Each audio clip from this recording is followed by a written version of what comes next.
Muy buenos días, jóvenes del octavo año básico. Soy su profesor Alexis Salamanca, de Historia y Ciencias Sociales del Colegio Unidad.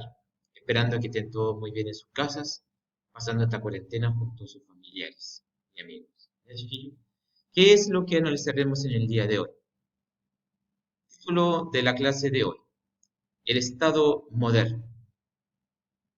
¿Cuál es el objetivo de la clase? Analizar los cambios políticos durante la Edad Moderna. Como ustedes recordarán, ya hemos analizado grandes cambios y transformaciones, no solo en la parte intelectual con el humanismo, artístico con el Renacimiento, cambios dramáticos, religiosos con la Reforma y Contrarreforma. Y además en la clase de la semana pasada analizábamos los cambios en las ciencias, con la introducción de la ciencia moderna, con el método científico, con el cambio del geocentrismo cambio del geocentrismo al heliocentrismo, y obviamente los grandes avances científicos que hasta el día de hoy nos mantienen asombrados. ¿Ya, chiquillo? En el día de hoy vamos a analizar en el ámbito político cómo surge este Estado moderno. ¿Ya? Comencemos. ¿Cómo surgen los Estados modernos? Si ustedes se dan cuenta, en el transcurso de los primeros siglos de la Edad Moderna va a surgir en Europa una nueva organización política que se denomina Estado moderno. Y que ustedes también lo pueden comprender con el concepto de una monarquía absoluta, ¿ya? O una monarquía, el concepto de un estado monárquico, rey a la cabeza, ¿ya? Esto es lo que surge durante la Edad Moderna. Y su creación y consolidación fue resultado de un largo proceso que se inició con el nacimiento de los estados monárquicos y la centralización del poder en la figura del rey. Durante la Edad Moderna, casi la mayoría de los estados que van a surgir en Europa y el mundo están basados principalmente en una autoridad suprema que es el rey. ¿Ya? Entonces, veamos cómo surge. ¿Ya? Factores para el desarrollo de este estado moderno. El primer factor o causa importante que hay que tener en cuenta para poder comprender cómo nace este estado moderno es el aumento del poder de los reyes. ¿Ya? Si ustedes se dan cuenta, podemos observar que los reyes durante la Edad Media tenían muy poco poder, pero ya a fines de esta edad, los señores feudales van a tener menor poder sobre la población. Y además, ellos en su mayoría van a dirigirse a las llamadas cruzadas, van a ir los nobles hacia el oriente, hacia el cercano oriente, muchos de ellos van a lamentablemente fallecer. Entonces, si la población ya no estaba apegada a un señor feudal, entonces tendrá que apegarse ahora al rey. Y obviamente los señores feudales también entran en conflicto, entran en guerra, y la mayoría de la población entonces, para no tener más conflictos entre ellos, deciden apoyar la figura del rey. Es decir, el poder real comienza a aumentar. ¿Ya? Y esto a la larga va a dar como resultado que los señores feudales o nobles van a tener que también estar bajo el poder real de una manera concreta. ¿Listo? Otra causa es la alianza con la burguesía, es decir, el monarca, el rey, va a formar una alianza estratégica con este segmento de la población que es la burguesía, que si ustedes se acordarán, es un grupo social que está vinculado principalmente al dinero, ¿verdad? Al recurso monetario. ¿Por qué se une la burguesía a la monarquía? Principalmente lo va a hacer para que ellos puedan tener mayores libertades en sus actividades comerciales.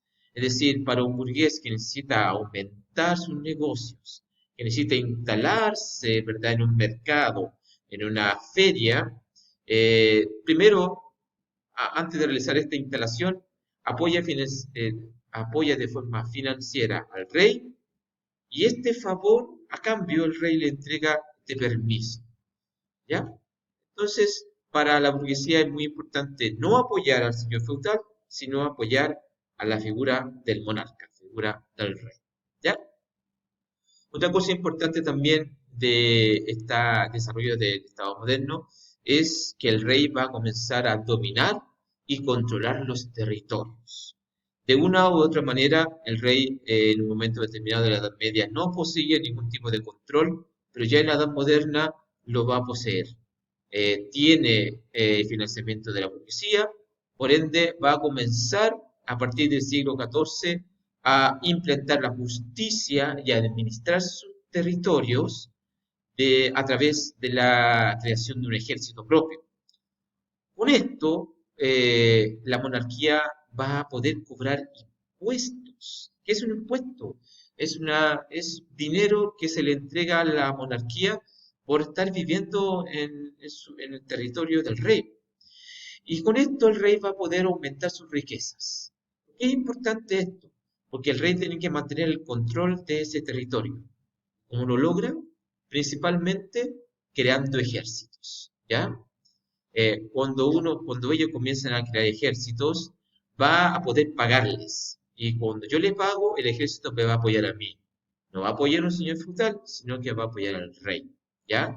También se va a consolidar la administración del reino, es decir, personas que van a tener un trabajo específico para poder controlar lo que ocurre en el reino. ¿Y cómo les pago? Les pago con los impuestos que entrega el pueblo al rey.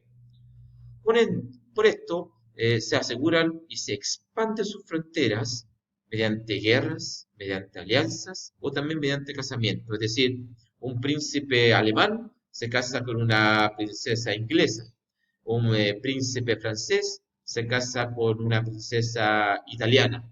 Con esto se aseguran alianzas y así los monarcas van a tener una red de apoyo en caso de algún conflicto internacional que puedan tener, ¿ya?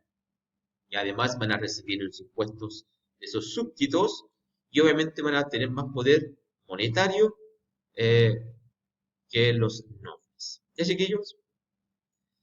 ¿Cuáles son las características de este Estado moderno? En primer lugar, tenemos que mencionar que el Estado moderno tiene un territorio delimitado, que posee una capital y además cada territorio tiene fronteras, fronteras protegidas por el ejército, ya en la frontera militar.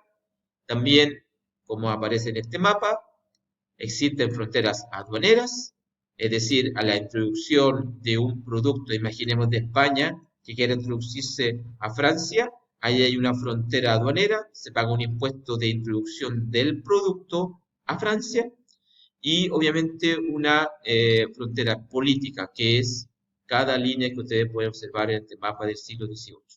Cada uno de estos reinos e imperios tiene ya listo y preparado un territorio delimitado, ¿ya? Delimitado. Cada uno tiene su capital, imaginemos España, tiene Madrid, Francia tiene París, Gran Bretaña tiene Inglaterra, o Londres, Londres, ¿ya? Cada uno de los territorios obviamente tiene una capital, ¿sí?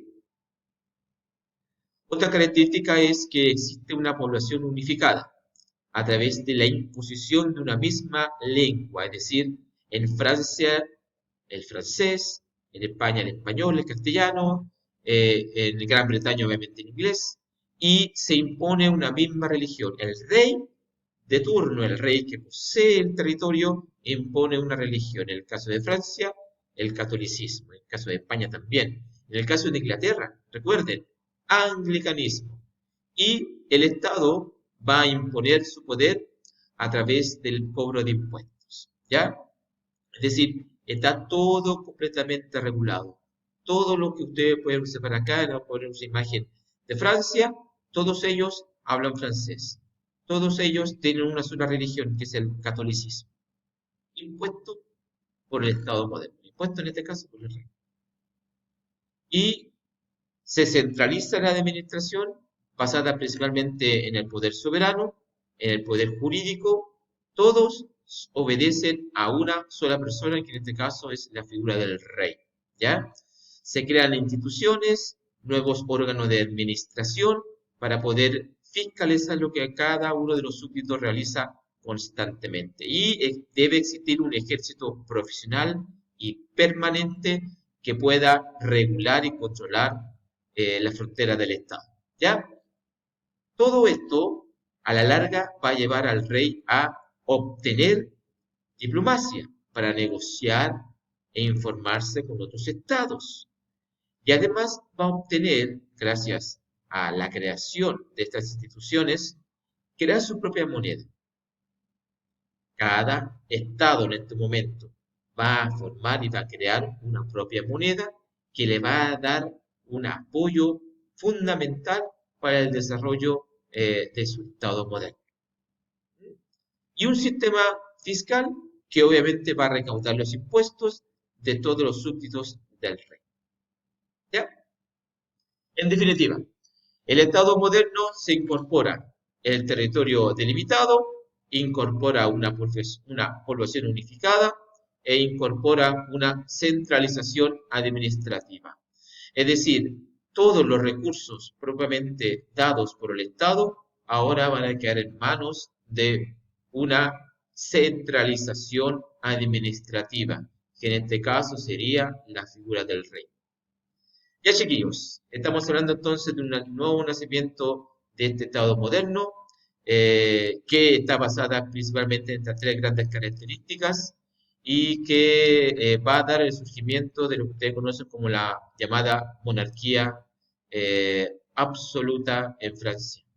Ya chiquillos, esperando que estén todos bien en su casa, soy el profesor Alexis Salamanca, lo estaremos viendo en la próxima sesión. Que tengan una hermosa semana.